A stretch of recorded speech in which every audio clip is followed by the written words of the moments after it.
taking the time to come out on this lovely summer's night, freezing out there, isn't it? To the Harrietsham Parish Council Annual General Meeting. Firstly, I'd like to just start by saying thank you ever so much to the numerous groups in Harrietsham that have contributed towards this booklet. And it really is worthwhile everybody kind of reading it, because the work that goes on within this small area, albeit growing area, is considerable.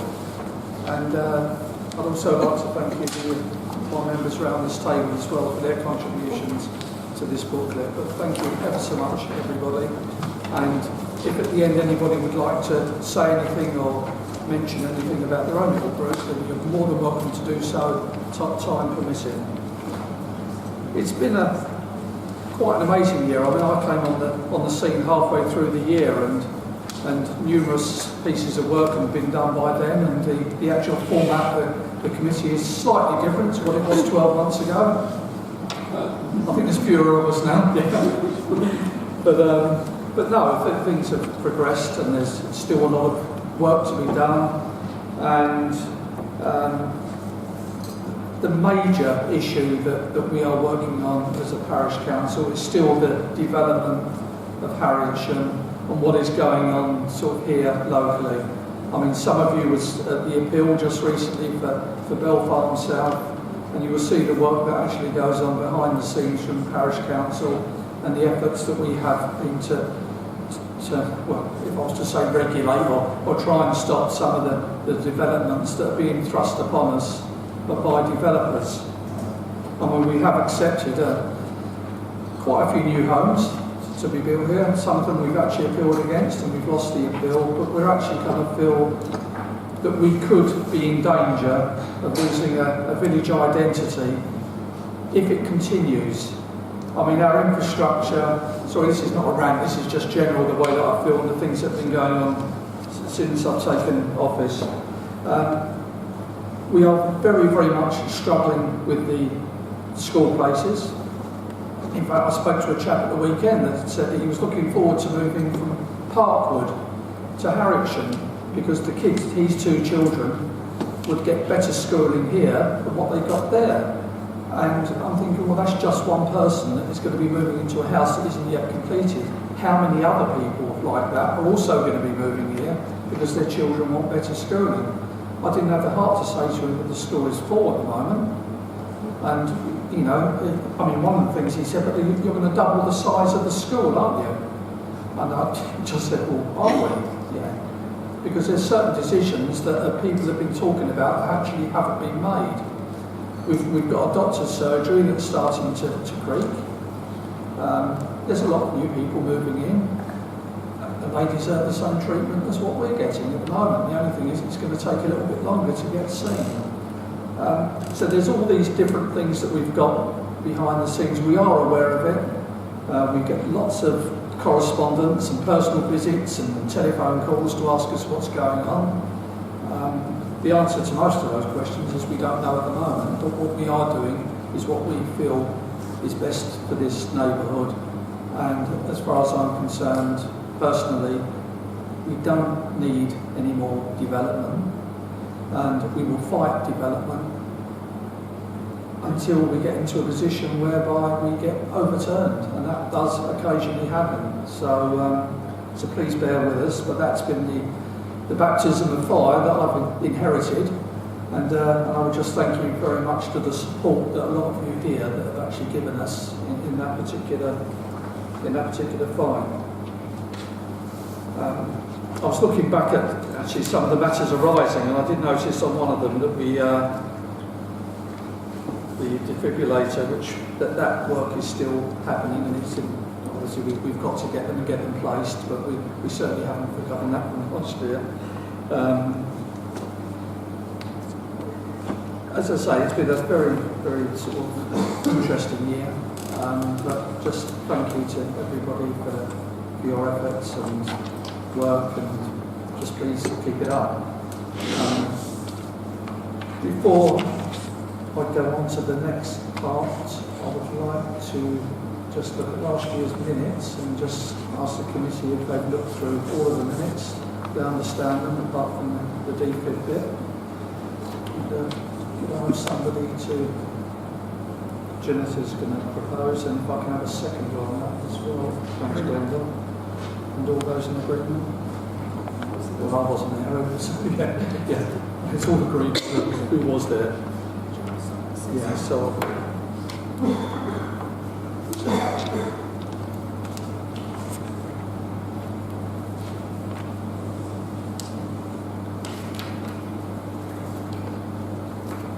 Okay, well, I'm absolutely sort of delighted to welcome Councillor Jenny Whittle from KCC to be with us once again this evening, and for the last time, she's stepping down. I mean, Jenny's been a great favourite with everybody from Harrietsham, and I think she's done an absolutely kind of wonderful job as well here, and I think there's going to be a lot of sad faces to see you go, Jenny, but just thank you ever so much for what you've done, and I can fully understand the reason why you're stepping down. A bit envious, well, no, but if I can just hand this proclamation over to yourself. Am I able to borrow this microphone? Yes, I don't have a voice that carries. Shouts. Apart from shouts at my kids. Can you hear me at the back? Sing song. Thank you, Eddie, for your kind words. First of all, I'm going to do things back to front. I'd like to thank everybody in the Parish Council for all the hard work they do. They don't get paid a penny for it. They do it all voluntarily. And I know they all work enormously hard, and I've worked with Parish Council Chairman here over the years, from Dennis Clifton to Eddie, and all of them, the Parish Councillors, work very, very hard, so I'd just like to thank them all. And I'd particularly like to thank Amanda, who has been an enormous source of help to me over the years as a councillor. She is quite formidable, and I think this Parish Council is very fortunate to have her, so well done and thank you, Amanda, for everything you've done.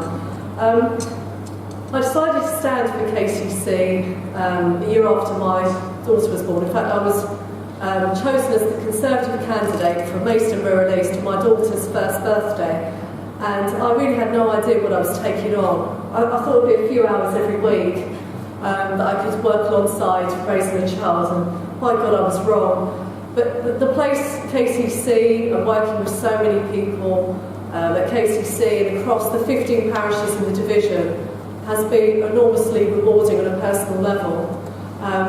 Just to give you an idea of the size of the division, it stretches from Stockbury and Detling all the way over to Headcorn on the Ashford border, covering 15 parishes, and it goes up to Frinstead and Wormshill, and it's truly a spectacular division, but trying to deliver leaflets to over 7,000 households, and many of which are at the end of mud tracks, so to speak, is a challenge. But I have met so many characters over the years and been very fortunate. KCC is responsible for over 300 services, and the bulk of my postbag is related to parents desperate to get their children to a good school, and Eddie was absolutely right about what he's just said. I think most of you know that KCC supporting principle expanding the school, but it's based on a caveat, not going on to, not reliant on a contribution from a developer on Tom Meadow. That's a no-no, and that's what I push for. But there is the issue, of course, of making sure that families who have lived in the village for many years and families moving into the village can send their children to the local school. Because I know as a parent, I couldn't get my child over in Bearsted. I couldn't get my oldest daughter to any of the local schools in 2012. And it's heartbreaking, because at that point, your child doesn't feel like they're part of the local community, and as a parent you feel cut off as well. So making sure that there are sufficient school places, but in the right place, is absolutely essential, and I think the Parish Council will fought very hard on behalf of residents for that to happen, and to happen in the right way. So parents seeking to get their children to the right school, a good school, and I was a governor at Harrietsham for a period, and I was interim chair of governors for a bit as well. But I worked with Judy Silk, and she was a fabulous head teacher, and her record continues under the new head. So we're very fortunate in this village to have a good school. Parents come to me as well, parents of children with special educational needs, parents who need support to get their children to a good secondary school, transport assistance, Increasingly, people who need adult social care packages, particularly from adult children with power of attorney, making sure that their parents get a good placement, residential home or a support package at home. Because most people like to stay in their own homes to the end of their lives, and supporting older people to do that, I think, is absolutely essential. I was Cabinet Member for Specialist Children's Services for 4 years. I decided to stand down when my second child arrived, and that covers adoption, fostering, and children who are on the edge of care or have special educational needs or are disabled and need support packages. And I've worked very closely with Tom and Janetta, and I've learned enormously from them over the years in their capacity as foster carers and adopters, and they've done some wonderful things. And I hope you don't mind me saying to Janetta, I know it's quite personal, but they've been great advocates for the fostering community and those who adopt as well. That's been my real passion, because I think some of you know this, but my mother grew up in care. She passed away 9 years ago this year, but she grew up in care. She was the result of a liaison between my grandmother and a local man in Ireland, and she fled to England in disgrace and placed a child that she'd hidden away from the community, again the result of the same liaison.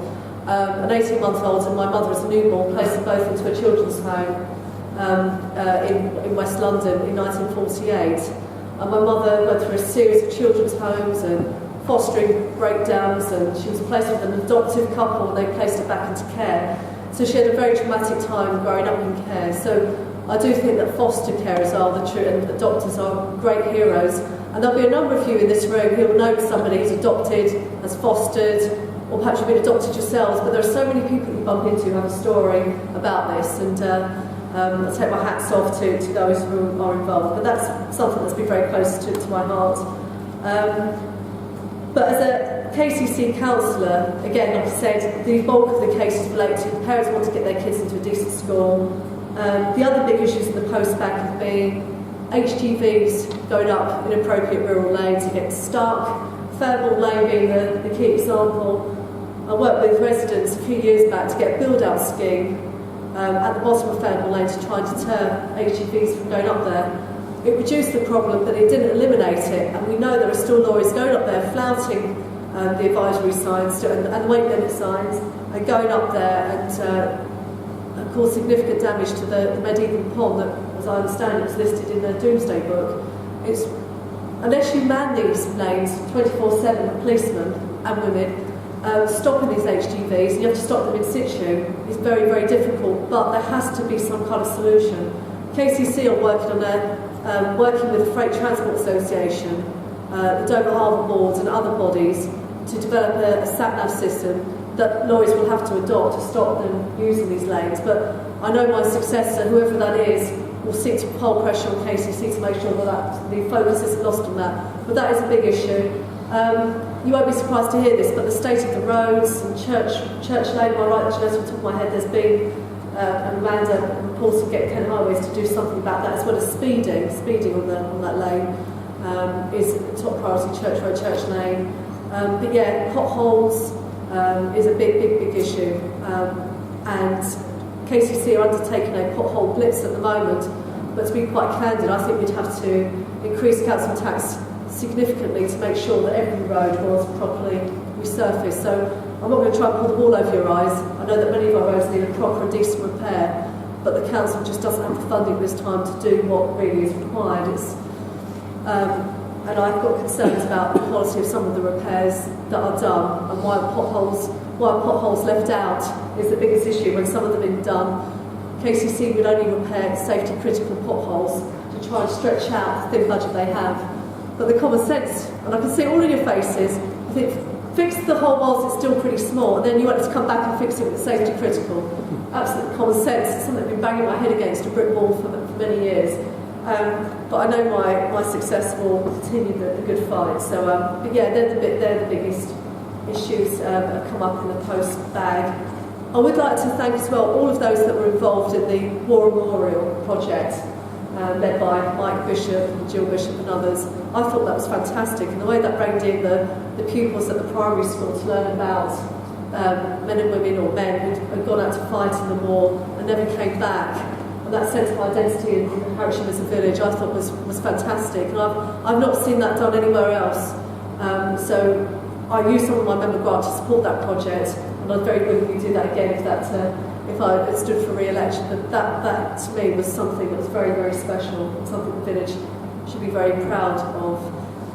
Why am I standing down? I struggled really to cope with the increasing complexity of being a county councillor, and there are other association roles of being a councillor as well. You get asked to do all sorts of things.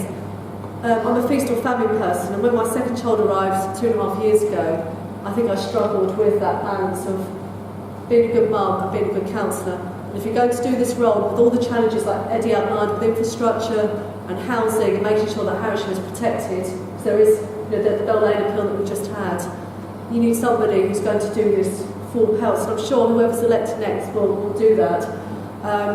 And also, I had a special birthday last year. As I said at the beginning, I thought being a councillor would be part-time. You can't do it part-time, you have to do it full scale.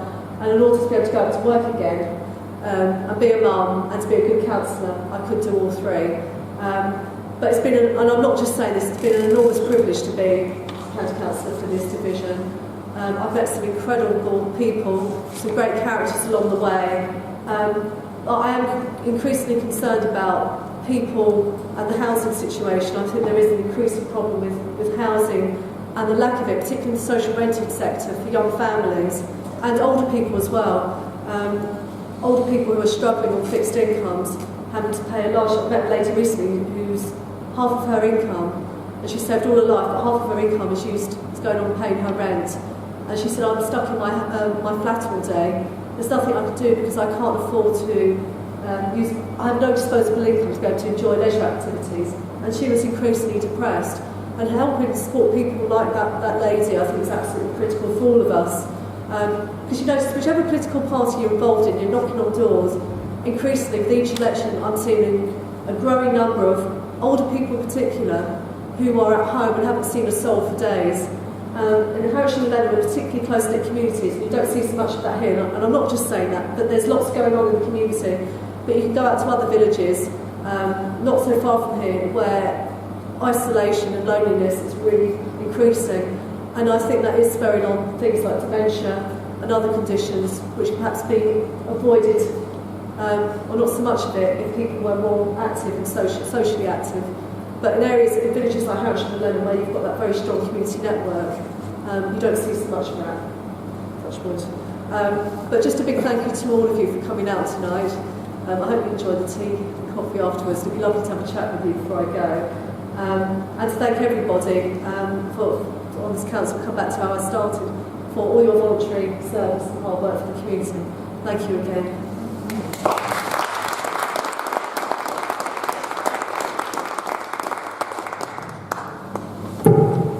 I think I'm going to stand up for this part, yeah. As Jenny was just talking about, you get good councillors and not quite so good councillors. And the reason why Jenny has been so kind of busy and is because she was an extremely good councillor. I'm from a different political persuasion, but I also believe that the community comes first. And to have somebody like Jenny working in this particular area, doing the work that she's done, is quite commendable. So sometimes it goes beyond politics. I think he was like a full-time social worker, if that's the right word, because that happens. Sometimes you can knock on a door during election times and you end up ringing an ambulance, or in my case recently, taking somebody around to a food bank.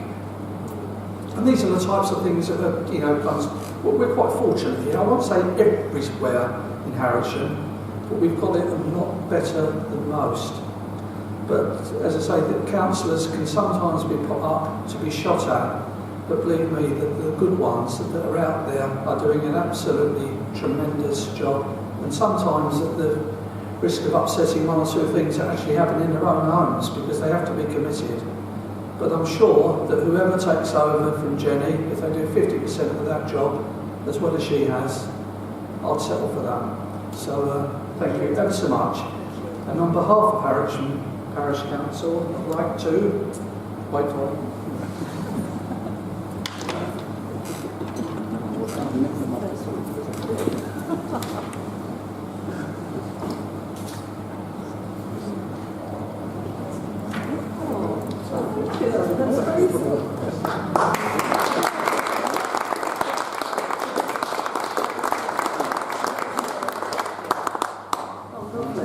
Okay, and also during Jenny's talk, which I thought was an excellent overview of what a councillor actually does, she mentioned another lady that has done a tremendous job and does it year in, year out.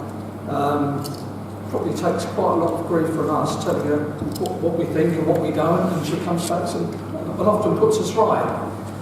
But as an appreciation, I'd just like to say thank you. Wait for it again.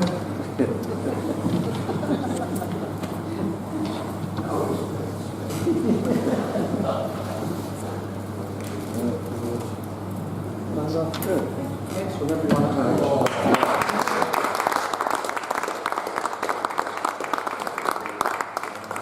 Quite like this job actually. Anyway, thanks ever so much, and thank you. And please all join us for coffee. And tonight is all about people getting to know each other, getting to understand what you do. But if anybody would like to quickly say anything about their own group before we retire for teas and coffees, please do. Or otherwise, just tell us all individually when we finish. All great. Thank you. Are we allowed to ask questions, by the way? It's not the same as you. Tell us what you do, all the good work you do. I'm Peter Brown from the Harrietsham History Society. We only formed in 2012. I think most people in the room may have seen me at some time around the village. I'd like personally to thank Jenny for her support with our efforts to raise the money for the work on the War Memorial. It took a lot of effort from everybody, but at the end result, I'm sure everybody will agree, the War Memorial looks absolutely splendid. The new plaques on there are, I